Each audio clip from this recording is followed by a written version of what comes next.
Madam কয়টা টাকা ভিক্ষা? বোমা গরিব মানুষ তো কয়টা টাকা দিয়ে দাও। বিরক্তিকর।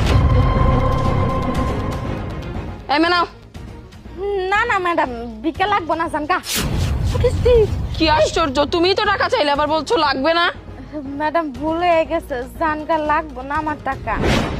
মানে ডিসকাস্টিং একটা মেয়ে। তুমি কেবল বললে টাকা লাগবে। বোমা তুমি টাকা বাই করছো, যখন টাকা দিতেই হবে তুমি দিয়ে দাও।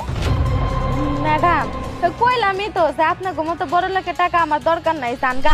বোমা আমি বুঝতে পেরেছি এই পকেটের বাচ্চারা অনেক লোভী। ওই 10 টাকা পছন্দ করতেছে না, ওরা 1000 টাকা দিয়ে দাও, ওর গলায় ভরবে না। এই মেয়ে, তুমি টাকা কেন নিচ্ছ না? তুমি জানো আমাদের বংশের ঐতিহ্য আছে একটা, আমরা সবাইকে শুধু দিয়েই যাই। আমার বৌমা টাকা দিচ্ছে, কেন নিচ্ছ না বলো?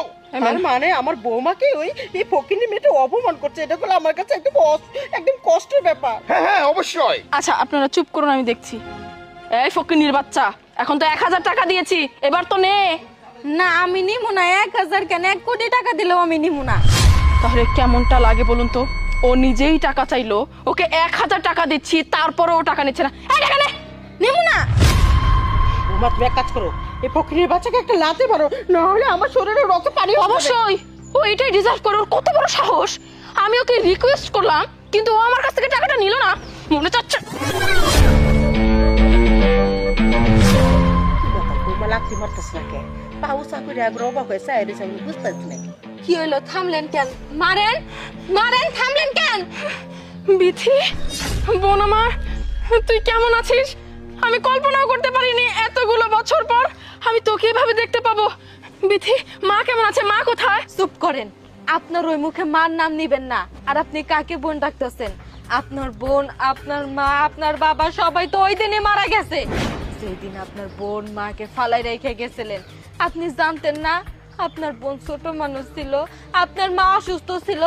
এমনিতেই তো আপনার মা অসুস্থ, আপনি যখন আমাকে ফালাই দিয়ে গেলেন আপনার চিন্তায় আপনার মা আরো অসুস্থ হয়ে পড়ছে।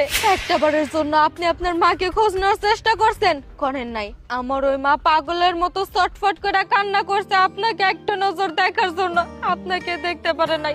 কতই না খোঁজাখুঁজি করছে, আমি খোঁজাখুঁজি করছি, তারপরে কোনো জায়গায় আপনাকে খুঁজা পাই নাই।